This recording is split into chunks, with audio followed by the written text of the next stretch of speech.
Good morning, everyone. We are just getting started. They're bringing a laptop so we can actually see the slides that we are talking about. But I do want to introduce our panel. My name is Atif Mian. We have a terrific group of people. The first speaker, they're going to speak for like 10 minutes and then we'll open up. The first speaker will be Wendy Carlin from UCL. And Wendy, by the way, has a terrific new book on macroeconomics. I've had the pleasure to read it very recently. But also, she's really a force of nature. She has this absolutely just terrific public service project called CORE. She's developed this free textbook, Micro and Macro, for undergraduates around the world. And it's just an amazing effort that she has led for a while now, and really inspiring. So wonderful to have her. The second speaker will be Gauti Eggertson from Brown University. And Gauti, in my mind, he's most famous for writing a paper with Krugman that made sense of the 2008 crisis. It was just the first theoretical paper, a framework that really gave us an idea of how to think of the mess that we were all in at the time. So he'll be speaking about, new macro and monetary policy, I'm guessing, but we'll see. And the third speaker is Anat Admati from Stanford. And Anat has really spearheaded this movement against the banks, perhaps in some sense, but really more from the perspective of the social value of what the banking system is supposed to do and why we need to think very seriously about the rules of the game that we have set up for banks in terms of capital requirements and much more. And she's really been a very strong force of reason and not afraid to take stands that other academics perhaps balk at. So I really have a lot of respect for Nat for doing that. So they will all speak for 10 minutes, and then I'll try to say a few words after them, and we'll open up for questions in the remaining time. Are we okay?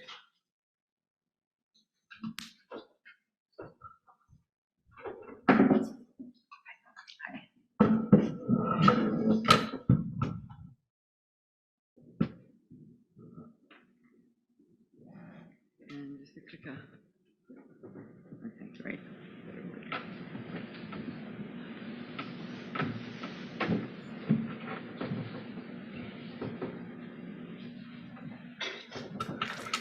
Okay, so thanks very much for Atif for the introduction, for the invitation here. It's been a fascinating more than a day already. We were given as our kind of homework inflation and macro stability, a new framework. So I took this kind of literally, which is usually a bad idea. But what I'd like to start with is this quote. The oil-producing countries striving for a larger share of the national income need not necessarily result in a further acceleration of the pace of price rises. Whether this occurs depends in every country very greatly on whether it's made easier or more difficult to pass on higher prices of these imports. In other words, on whether the intensification of the international distribution struggle triggered by the oil-producing countries' price agreement is followed by an intensification of the domestic struggle for the distribution of national income. So who said this? We can have a little quiz. This was the Bundesbank in 1973. So right on cue with the first oil shock, the Bundesbank had a much deeper analysis of what was actually going on than had economists at the time.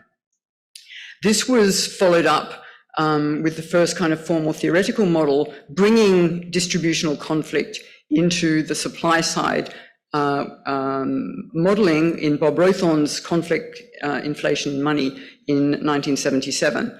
And now it's come back into fashion with a new paper, Lorenzoni and Werning, draft that's around in draft at the moment.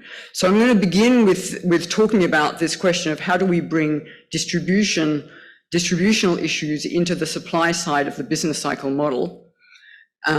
Then I'm going to talk about what has happened and what's been dominating macro over the last decade or so, which is bringing distributional issues into the demand side, the aggregate demand side of business cycle models. And then talk about the connection between what's going on in the business cycle with what's happening in the financial cycle. So the interconnection between those two aspects of aggregate economic behavior. This is just an indication of what's been referred to as seller inflation in the most recent period. So this is work Isabella Weber and Evan Wassner. And this is just showing what's happened to profit margins. Much discussion about this, and what we need in some sense is a framework within which this kind of behavior can be represented. In terms of a framework, so kind of jumping to the end of the panel, then things used to be so easy. We used to think of the assignment problem of macro policy just in these three boxes. And if you were an MMTer, you would just switch around the two boxes for monetary and fiscal policy, but that was that, okay? Now things are way more complicated. We have to more or less fill in all the boxes, and much of that complexity, I will try to suggest, has got to do with taking distributional issues seriously in macroeconomics. So let's just start at the very simplest level and think of what do we mean by this struggle over distribution within the firm. And to make it very simple, we just have a firm with an HR department that sets the nominal wage relative to the consumer price level. And it has to set that wage to solve two problems that we talked about yesterday, the problem of how to recruit workers, so the dynamic monopsony problem, and the problem of how to motivate workers, so the labor discipline problem. So that's the HR department's job. But then the marketing department has got this wage and decides how to set the price to maximize profits. Production takes place, and then we move to aggregation, and this is where we can understand very clearly the relative price difference, if you like, that's in the minds of those two parts of the firm. So the real wage that the HR department has in mind to solve its two problems can be quite different from the real wage that turns out as the outcome once the firms have set their prices.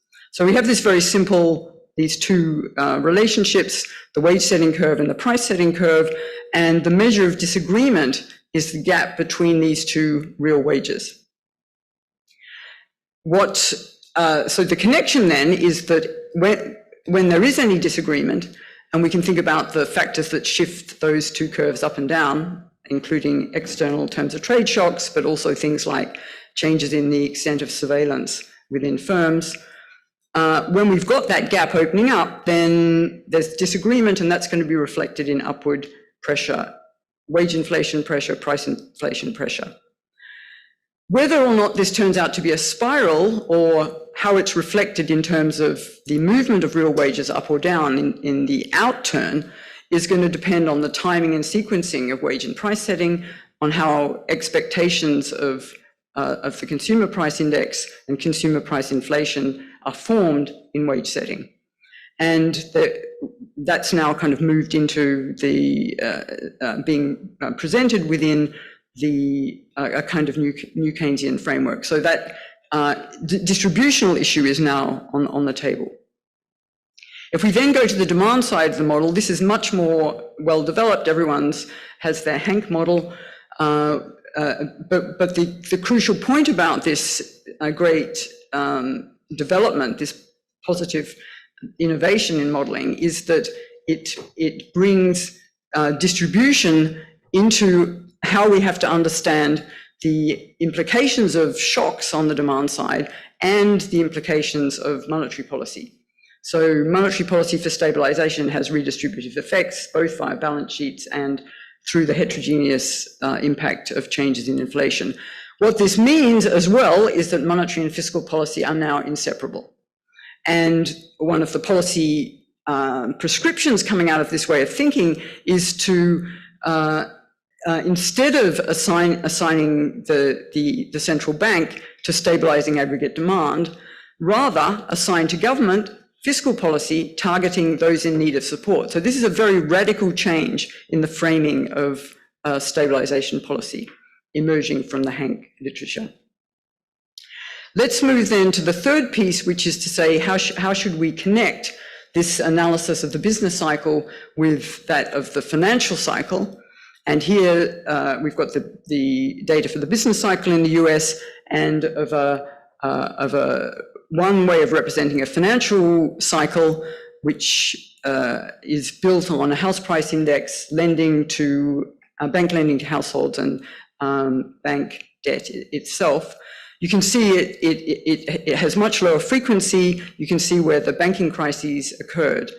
And the one way of kind of posing this issue is to think back to the great success of stabilization policy in the Great Moderation, when we just had to think about this, right?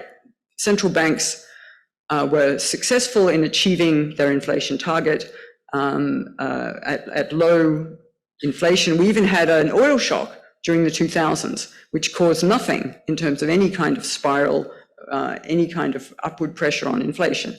So we had very successful, apparently, stabilization, but this was ignoring what was happening, ignoring entirely what was happening in both the retail banking sector and the investment banking sector, where trouble was brewing, which had people, had people been looking at the financial cycle or its components, this would have been a red flag.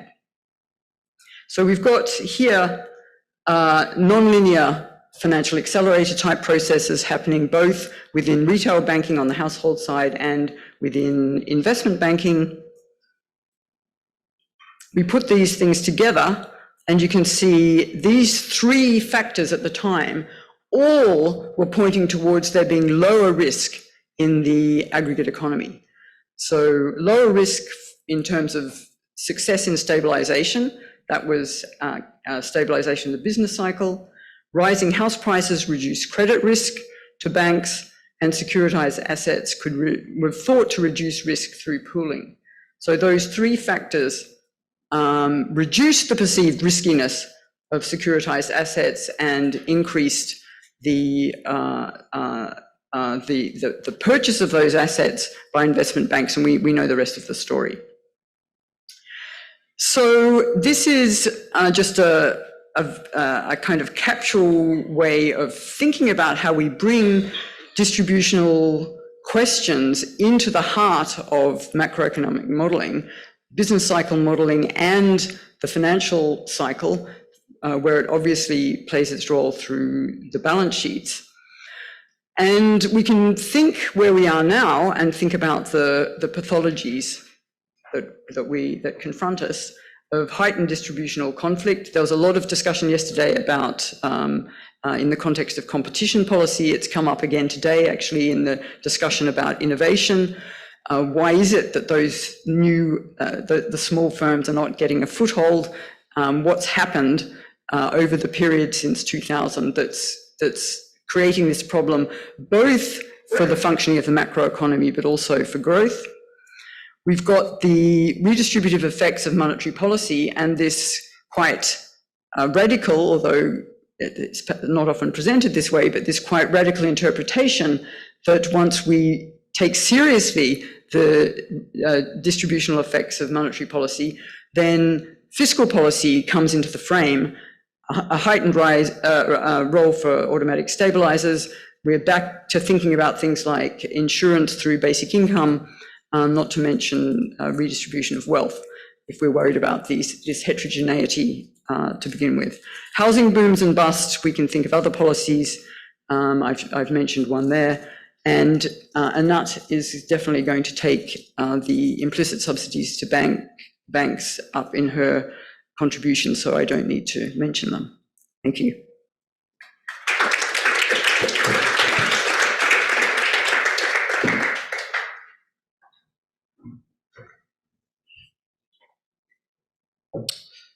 Okay, let me see if I can get my slides up here. Do I need to do anything, or I just wait? Hands off. Going backwards though. All right. Okay. Well, thank you so much for inviting me to speak here. So the title of my presentation is actually the title of this session. And, usually when I'm on panels like this, I use the title of the session to put it in the broader context of my own research. But coincidentally, I actually happen to be working on exactly this topic right now. So let me see. So it's not because I'm good at following directions that I'm actually going to talk about the topic of today, but because it is really something I'm thinking about. And a lot of the material here is based on joint work I've been working on with Don Cohn, which is actually about the new framework for a Brookings panel in the spring. And another paper I'm working with my friend and colleague, Pier Paolo Benigno. So, but to be clear, any mistakes or outrageous statements that I will make, you can blame on Don and Pier Paolo, but I will take credit for all intriguing insights that you'll see here. So my wife is in the forecasting business, in particular predicting oil prices. So there's always, fortunately, she's typically right, which is good for the family budget and the mood at the house. But, if she's wrong, I mean, that's sort of a mini crisis. Nobody pays me to forecast, but I occasionally do.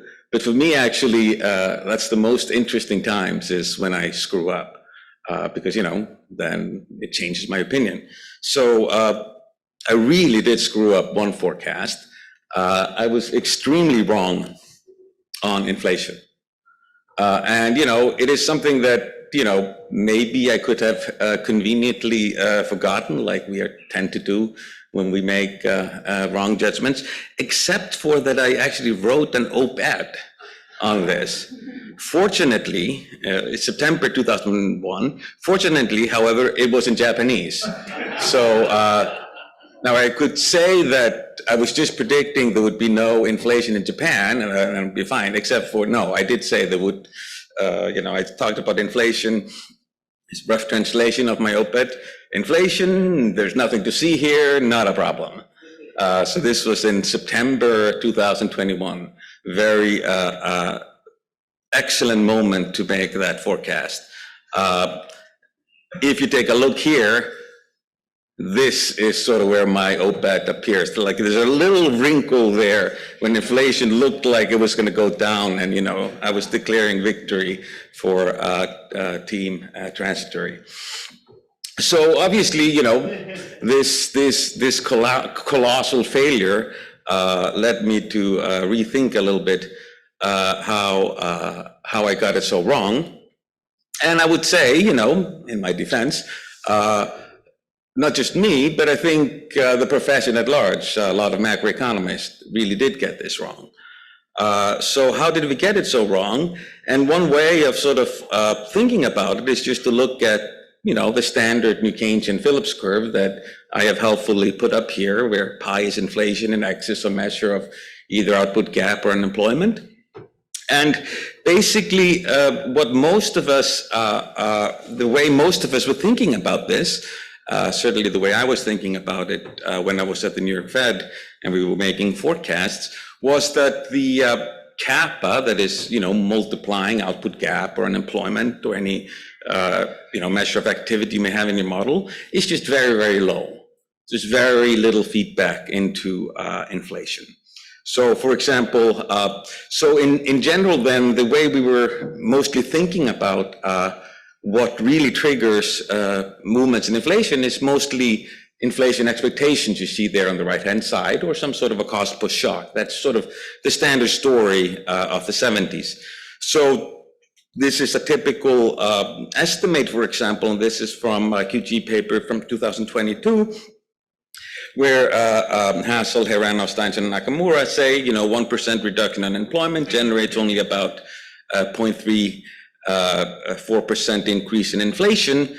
And so their story in that paper then is essentially that was driving, for example, the disinflation during the Volcker was not really the increase in unemployment, but it was really the inflation expectations that were really pulling down inflation. So that was sort of how I was thinking about it too, because during this period, 2021, if you recall, inflation expectations were going nowhere, okay? And, you know, there were some, of course, cost push shocks, but, you know, there was the sense that that was a transitory thing that one could look through. And that's why we look at things like core. So how did we get this wrong? I think a good place to start, actually, because this is about the framework, is to look at the new policy framework that the Fed put together in 2020.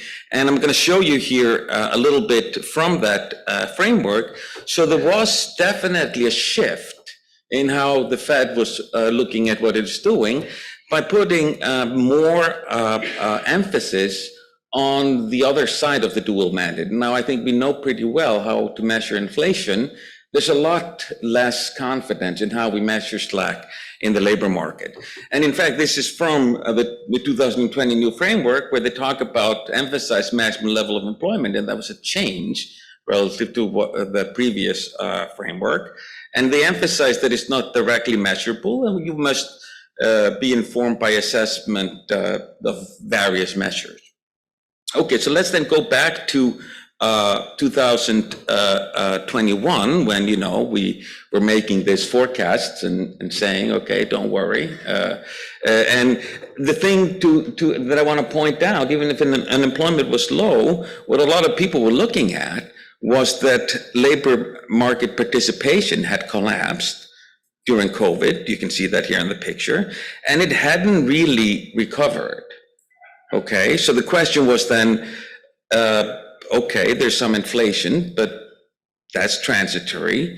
Is it really time to start tighten when we still haven't pulled in all these people that exited the labor force? So even if unemployment is low, well, I mean, that just measures the people that are looking for a job and can't find it. You know, we want to pull people into the labor force to work. Okay, so, and you can kind of see that here, that, you know, around this shows you here, the labor force participation, inflation is rising. The Fed is really waiting with the Fed funds rate there on you know, it wanted to see if it could pull it up further despite the increase in inflation, because it wasn't, you know, they were putting some weight on the other side of the dual mandate. Okay, so what went wrong? Big picture.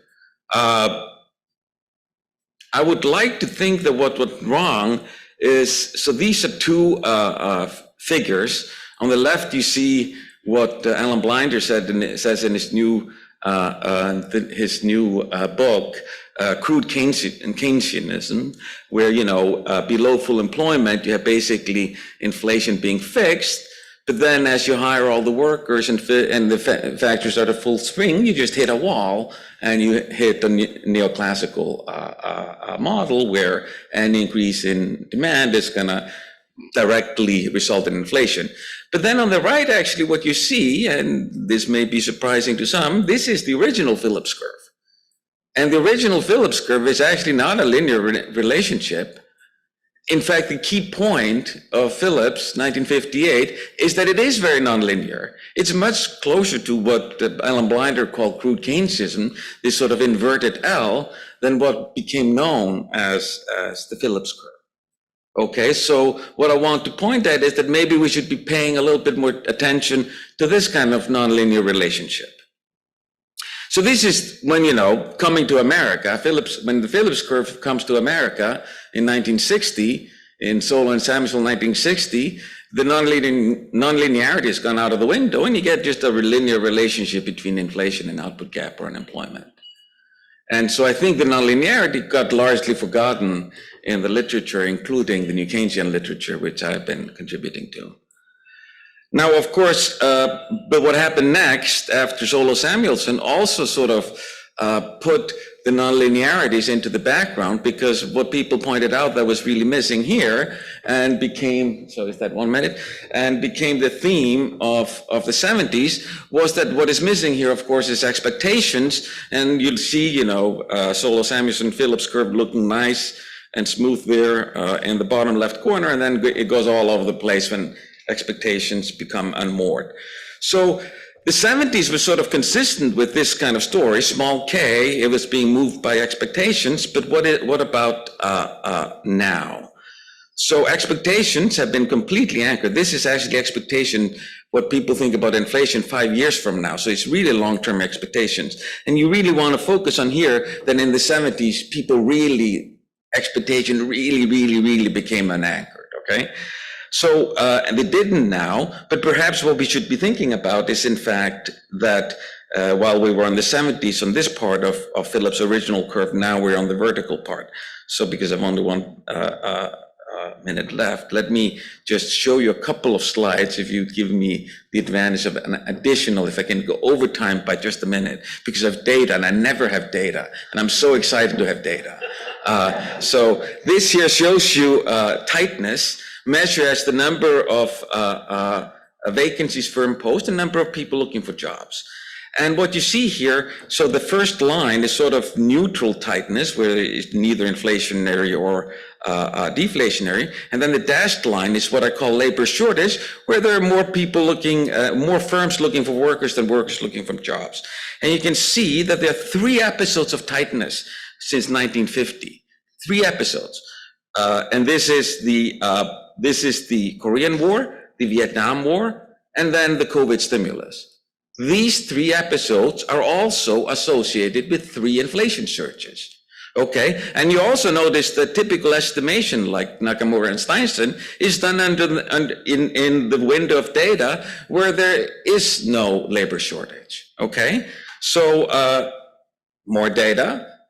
This is just plotting up vacancies and inflation, and I would like to point to you of the 2 inverted L's, which are the 1960 to 69 and 2008 to 2022, which I think are very indicative of the kind of pictures I was showing you before, inverted L, while the data that people are estimating are the other blue things, where the Phillips cloud that people sometimes mockingly call the absence of Phillips curve. You see there. Okay, so this is the bottom line. This is what Pierpaolo and I have now worked out. There in the shaded background, you see at the nonlinear Phillips curve, we're now on the blue part, and the implication for policy, where I'm going to end, and this is the silver lining.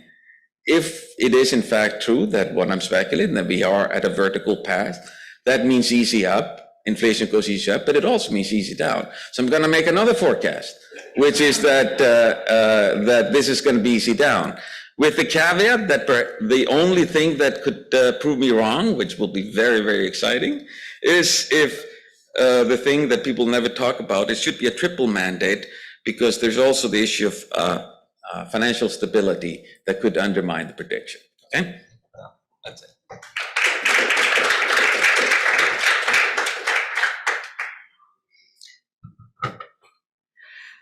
Hello, everybody. Thank you, organizers. Great effort, and enjoy being here. So financial stability, I'm going to talk about that. I'm not a macroeconomist, so I think I swore at some point I'd live a full life without talking about Phillips curves. So I won't. And I think the macro is coming from underneath, which is a micro, or what I know about is corporate finance and corporate contract and just financial contracting, as it also meets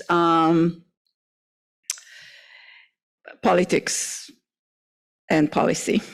So I'm not actually anti-banking, like Atif says, I'm anti-bad policy. That's what I'm focused on, okay? So I am mad when bankers get away with nonsense and recklessness. So that's the issue. Okay, so financial stability remains elusive. I teach a course in Stanford called Power in Finance. And I enlarged the part of the central bank in this picture, which lies between the government and the private sector banking with their muscle and the rest of this, because this is Power in Finance, although I also talk about business and government more generally. So the topic is debt. Okay, so we're going to focus a little bit on that because that's been my issue. Yesterday, very quickly in passing, we talked about, and I raised the issue in the tax panel about tax subsidies of debt. And this is something that I think is just like the no-brainer. We should add it on to whatever else we're proposing about taxes. That is a distortion. You can maintain the total levels and not give preference to that in the tax code, which is true for mortgages and for corporations. As I mentioned yesterday, and this is the graph, housing subsidies go to the rich people through mortgage tax deductibility in the US. And this is something that The Economist, Bloomberg, others have screamed about periodically. Why are we subsidizing debt that adds fragility? So I just want to put this there as like the one thing that why not? Because we're stuck there because of historical railroads or something, that why are we here on this issue? That the tax code encourages that we teach in a business school how to save taxes by becoming indebted for corporations. It's bad, okay? There's no rationale for it. It's just we're stuck somehow in bad policy. So debt is a promise. If you don't pay, stuff happens. You harm your lender, and that's true across the board. So why do people default on debt promises? Well, two main reasons: illiquidity, meaning they can't pay the cash at the time they promised because their assets are illiquid, okay? They can convert them to cash easily, or they can't pay, insolvency, okay? So these are kind of key things, and there's big differences between them when it comes to banking. That is very important, okay? So liquidity problems, solvency problems. A homeowner can't pay, they're foreclosed upon, okay? So that's the default there. In corporations, we have the concept of insolvency, okay? This is a very tricky concept, but in the extreme, it's the living dead, the zombie corporation, okay? Or the zombie bank. And there are symptoms to this condition of being a zombie. So as a corporate doctor, I can come and say, you know, you're presenting the symptoms of insolvency. And the symptoms include all these things that are listed here. Inability to raise equity is like the big flag of that, okay? All kinds of behaviors that stem from the people in control, the borrower in control, controlling still the resources while they're still not in bankruptcy or some other place. So avoiding equity, hating equity, wanting to take the money out, selling assets, even fire sale prices. So I understand the dynamics of leverage now really well, and all of this is like the symptoms. You see all of them in banking all the time, okay? And obviously, if you want to have a life again, you want not to default and not to fail, because then you can go up again, okay? So Lehman Brothers was displaying all of this before it went into bankruptcy, but other ones don't go to bankruptcy. Now, we have very different capital structures in terms of funding mixes in the economy. So when people say banks have to be this way or that way, I ask why in my Silicon Valley there's such a different color scheme. This was prepared for debt and equity mixes for a TED Talk, so it's very visual, not balance sheets. So this is a paper, a theoretical paper that I wrote with three co-authors, published in Journal of Finance in 2018, about the dynamics of leverage, and it basically shows how in high indebtedness, for all corporations, leverage is very addictive to the borrower. So a borrower that's already indebted, in general, takes action on both sides of the balance sheet to harm existing creditors, unless there's something in the contract that prevents that, covenants or something else. And that's going to be missing in banking, which is why the regulation is so essential to control leverage in banking. And we have a lot of research that shows it's laissez-faire banking, just incredibly inefficient and incredibly risky. So, in the lingo, we love credit, but we hate debt, maybe. But, it's the same thing. Anyway, so excessive borrowing in banking is just harming credit markets more generally. So if we love credit, we should want good credit, worthy credit, not too much, not too little, not boom and bust and all of that, okay? So we need a stable financial system for that. Zombie banks are not functional. They lend to zombie firms. That's all bad for the economy, bad, okay? So nothing good about banks having virtually no equity, which is the case all the time, okay? So banks' debt, deposits, provide liquidity to people. Okay, that creates a lot of confusion in banking. Does it mean that they should have little equity? That their debt is useful? That they start life with a lot of debt? No. To the contrary, the more equity they have, the less runs they're going to have, the less liquidity problems they're going to run into, the better and more reliable liquidity they can provide. So there's nothing in the claim that liquidity production by bank means high leverage. Nothing. And we have also writing about that. The system itself is very layered and very complicated, okay? So we have a lot of institutions. This is a picture from the New York Fed, and it's meant to not being able to even see what's going on there, except that when it was shown, it was about all the windows they opened all around the system to support it in the Fed. Leverage is very hidden in this system, okay? And I'm going to get to accounting and where we get our numbers, okay? So we have regulation on this, and this regulation is spectacularly bad, okay? So just so you understand, everybody who brings up Basel 2, 3, 4, whatever, it's flawed. It's not based on any science. The numbers don't begin to make sense. They're missing digits. They have risk weights. They are flawed. This policy is flawed. So Martin Wolf said about this when Basel III came out, this is post-financial crisis. If you triple almost zero, you get not a high number. So when they say we tripled the number, it doesn't mean much when you start with virtually zero equity. They have risk weights, and this is important, and I emphasized here in boldface, there's risk weights say that government bonds are riskless and need no equity backing. That takes no account of interest rate risk. So Silicon Valley Bank held safe assets in default risk, but they were not safe for their market value as interest rates went up. So we're having bank failure now on something considered safe. And that was true also for AAA rated securities and all of that in the financial crisis. Things that the regulation considers safe are actually not safe and can take a bank down. So they are manipulable, they're model-based, they are actually causing concentration of risk in banking. So they exacerbate fragility because everybody goes to where the regulation thinks is riskless, but is actually risky, like AAA securities, like Greek government bonds, all of that, okay? So the regulation itself undermines its own objectives. COVID-19 was a situation in which banks did not show their strength. Rather, they showed how much they benefited from the support to everybody else. So I'm just going to flash that. They're going to do whatever they can. They grew ever more. The Fed, so I'm just going to flash through my slides. Money market funds, which were reformed, actually got support from the Fed during COVID. So the regulation didn't work, and now they're going to do it again.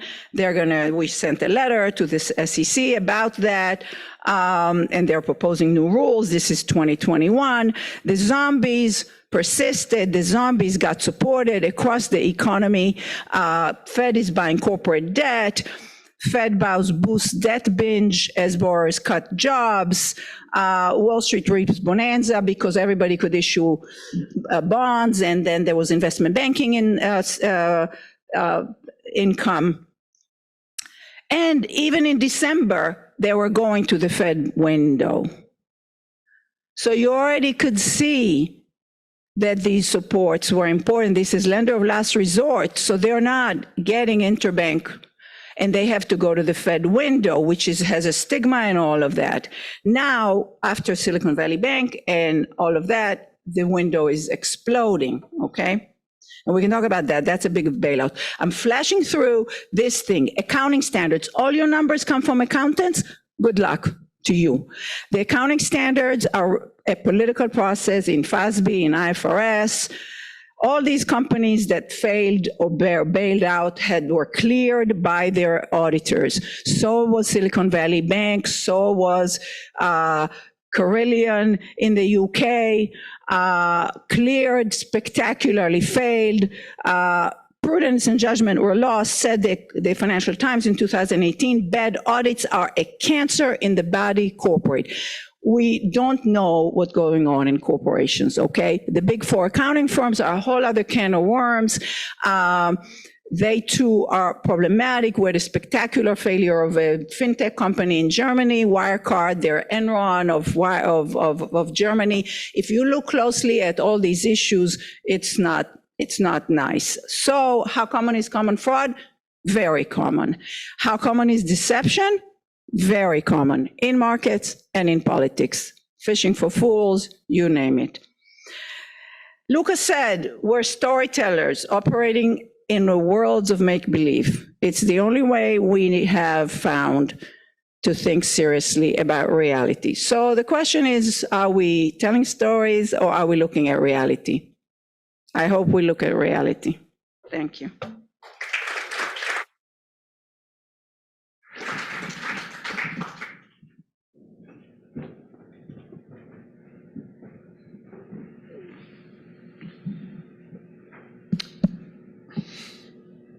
Thanks, Anat. I am just going to speak for a few minutes and then we'll open up. Given the topic of the session and the conference overall, I thought I'll say a few words about this question of does inequality matter for macro finance and stability? And I'll try and argue very quickly that the answer is yes to all three. And I'll argue my case why I believe in that. And I think the first reason for that is, do I move this forward or I'm supposed to be the chair? I don't know. Oh, there, okay. How do I go? Okay, yes.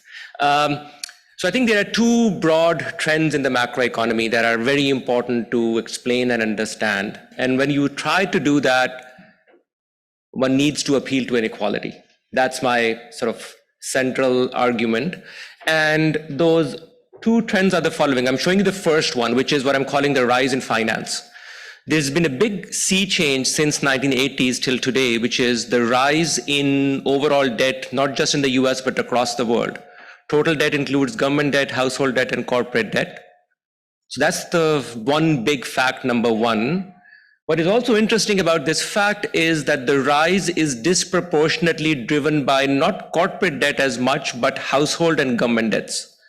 And why do I mention those? Because those two types of debts are more kind of for financing consumption or the demand side.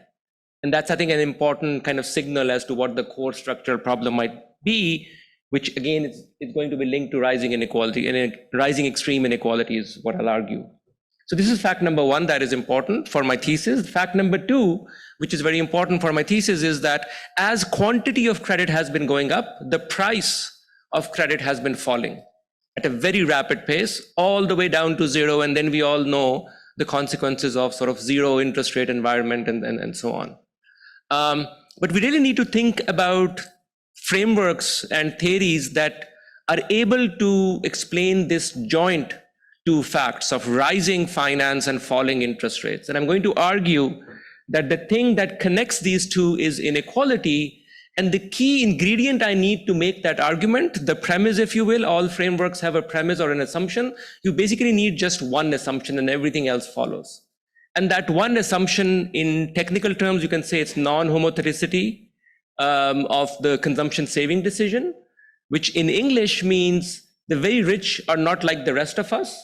Not only do they have more money, but they tend to have a very high saving rate out of permanent income. And that's the key word, permanent income.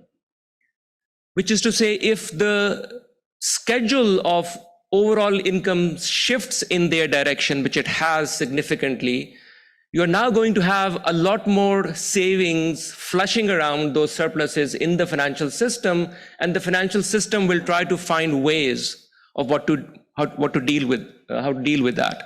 And this, by the way, is a graph that shows that premise that the very rich save at a much higher rate is actually true. You can look in the tax data, Gabe Zuckman has put together this really terrific data set that we can use and estimate these kind of things. And you can see that people at the very top, at the top 1% in particular of the wealth distribution, they have much higher saving rates than the rest of the population. And that's pretty much the only thing you need to give you this connection between rising inequality, which is very closely linked in the time series, by the way. That's what I'm showing you here. The two facts, rise in credit and falling rates, and along with it, in this dotted blue line, I'm showing you the rise in top 1% income share. And these three things are co-integrated, if you will, and I'm going to have an hypothesis that links all these through that one premise, which again is that the very rich save at a very high rate. So what is that theory? Well, that theory is something we call the indebted demand in a paper published in 2021. And again, the idea is extremely straightforward, actually. Once you have the assumption, everything else follows. But it's a permanent consequence. So that's why I emphasize the word out of permanent income, which is to say, if more income goes to the very rich, so now I'm giving you the intuition for the model. If more income goes to the very rich, they're going to try and save more of it. How do they do that? Through the financial system. So now the financial system starts to expand, but it needs to find avenues to generate demand, but through finance, which is to say through credit. So they must loan it out somewhere. But remember, the people they are trying to loan it out to are not having rising incomes. So the only way you can sustain this at a system level is for the interest rate to fall, so it's cheaper for people to borrow. But once you have lent them the money, this is where indebted demand kicks in. Next period, they have to pay it back.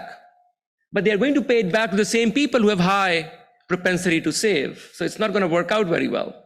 So you'll need actually more credit tomorrow and allow them to refinance the previous credit, which is only possible if interest rate falls further. This is the key indebted demand mechanism. And so you slide all the way down the interest rate curve and you fly all the way up the debt curve, which is what has happened in the macroeconomy, not just in the US, but globally, because this is a global feature. And by the way, rising inequality is very similar to rising China, where the Communist Party decides to save a lot. It's essentially isomorphic. So there are other ways to think of rising inequality. I just want to highlight that. But since I'm the regulator, I guess time doesn't matter. I can speak for as long as I want. I don't even have a clock actually anymore, but do let me know if I'm going overboard. But this is the last point I want to make, actually. I've already connected inequality with macro and finance. And now I want to bring it to stability issue, which has become very important in recent times. And it's actually very straightforward. Why the times we are living in are very interesting, very fragile times and very unstable times. Because of one very simple fact. So here I'm showing you what the yield curve looked like 1 year ago, right after, I guess, Gauti had made his serious error. I should say, by the way, macroeconomists are not known for their humility. But Gauti is no ordinary macroeconomist. So I really loved his pitch. This is what the yield curve looked like just in the beginning of 2022. Short-term rates close to at zero, basically. And even long-term, 30-year, you could borrow at 2% nominal. So essentially zero or even negative real rates. And then we had inflation. Okay, everybody was surprised. It was not just Gauti in his defense. The entire market was surprised, right? That's what the yield curve is telling you. And this is where we were just beginning of this month, not that long ago, which is the blue line. Rates go up by around 4 or 5 percentage points on the short end and by about 2 percentage points on the long end. And it creates trouble. The question is why, and the reason is extremely simple. If you have a lot of debt and the interest rates are very low, what's the value of assets when interest rate is proportional to 1 over R? We all remember that perpetuity formula. It's 1 over R. The value is 1 over R. And what happens when the value is proportional to 1 over R? Well, the derivative of 1 over R, which is the change in valuation as interest rate changes, is proportional to 1 over R squared. And this is, oops. Oh, shoot. I was supposed to show you a different graph. Okay, ignore this. What you can now see is when interest rates are very low, a small movement in interest rates can have huge valuation effects. And this is what happened to Silicon Valley Bank. But actually, if you run the numbers, it's quite scary.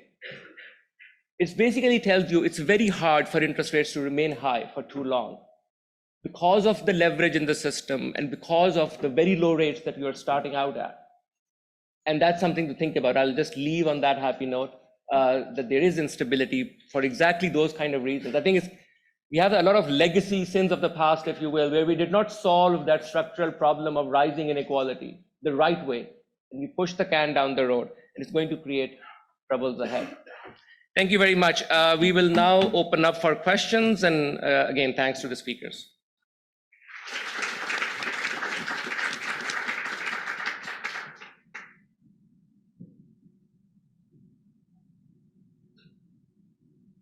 Thank you very much. This was super fascinating. I had a question for Gauti. So what do you think of as like the driver of tightness in this recent episode? And to what extent is like tightness directly affected by monetary policy as well? And second question would be, is there any, or do you have any evidence on kind of like a real wage version of the Phillips curve? And whether that's flat, so what's happening to real wage growth in times of extraordinary tightness? Thank you. We'll take all the questions. Yeah, thank you. That was a really terrific session, all very fascinating. I actually have a question to all of you. It's kind of more general, but what happens if you superimpose Minsky onto your argument? I mean, it's not only regulation, right? There is the long-term tendency. I completely take your point, Atif, about inequality generating that, but there is also this natural instability of financial markets. So how would that change some of the discussion and conclusions? In particular, I'm basically asking a more sort of one step back question, that can any of the attempted solutions solve it other than public banking?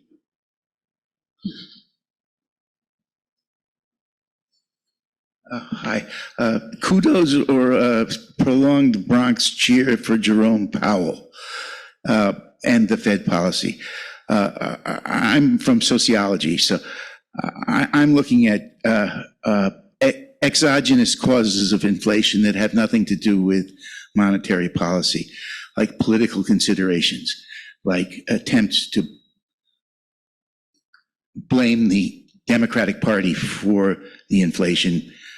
And if that, am I in the ballpark when I make those suggestions, or not? Thank you.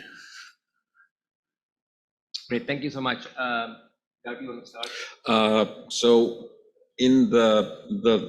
so what triggered the inflation in the model that I've been working with, and I think the data is just suggestive of it, is that the key trigger is the tightness in the labor market.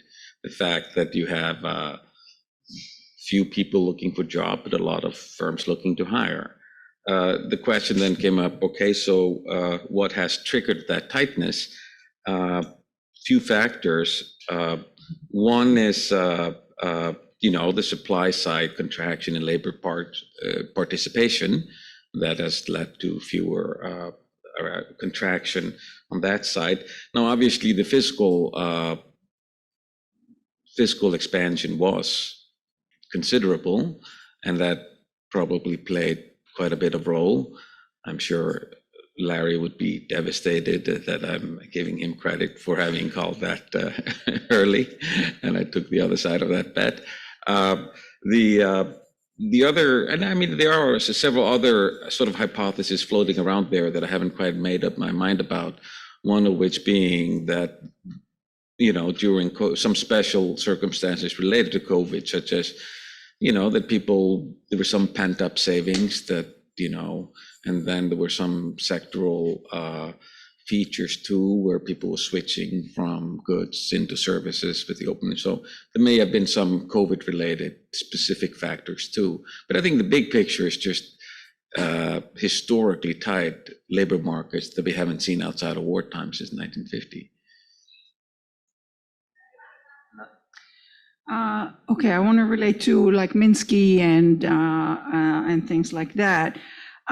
So Minsky was talking about fragility, but the fragility of the system and of individual institution is not inherent.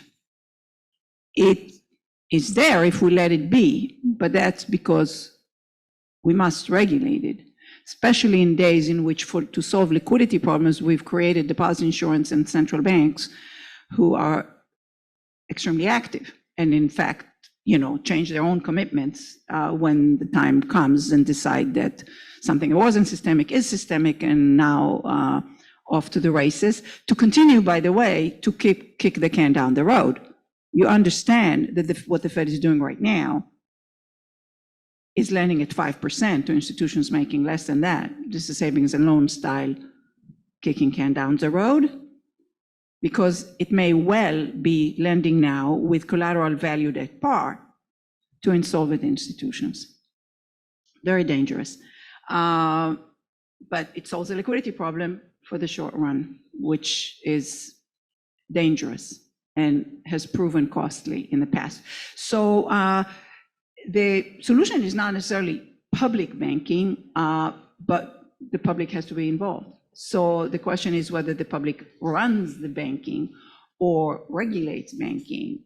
That's true for all privatized enterprise. To the extent that they can cause collateral harm, how do we make the rules of the game such that doing what they do wouldn't harm so much? And it needs political will. In the regulatory context, we have all the rules in place. What's missing is the will to use them. That's the problem. Thanks. Wendy, you want to add? Yeah, just to come back to this question about tightness in the labor market. One way to think about it is to say that we should look at the Beveridge curve. So if we look at the Beveridge curve, then which relates unemployment to vacancies, then we find in these countries that there is a very unusual observation of very high vacancies for a given unemployment rate. So it looks like the Beveridge curve has shifted out. And that's one way of thinking about the labor market tightness. But that isn't the whole story about inflation. So we've obviously had huge external terms of trade shock, not in the United States because it's but in Europe, for example. So there is an additional claimant on output per worker. And the question is, who bears the burden? And that's why the insights from thinking in terms of the conflict model are very helpful. And the fact is, if you look at what's happened to real wages, it's very different across countries. So real wages in Germany, for example, have gone down. Real wages in the UK have really gone down. In the US, they've gone up. So the question, and that raises the third mechanism, which is giving the curvature to the Phillips curve. So the curvature of the Phillips curve comes both from the curvature of the wage setting curve, which we can relate to what's happening in the labor market and mismatch and so on, but also to the curvature in the price setting curve, which is the opportunities that have become available in this episode for firms to widen their margins. And that's the seller, so-called seller inflation that's been documented. And in using the earnings statements of companies and so on, it literally comes out of their mouths that this has been a great moment to increase their prices, to widen their margins. And then the question is, why under some circumstances does widening of margins, because we know that's a secular development, why does widening of margins occur through lower costs, and why under other circumstances does it occur through higher prices? So we have to separate all these pieces out, and the thought that this is the same thing happening in each country, I think, is a mistaken way of understanding the current circumstances. Thanks, Wendy.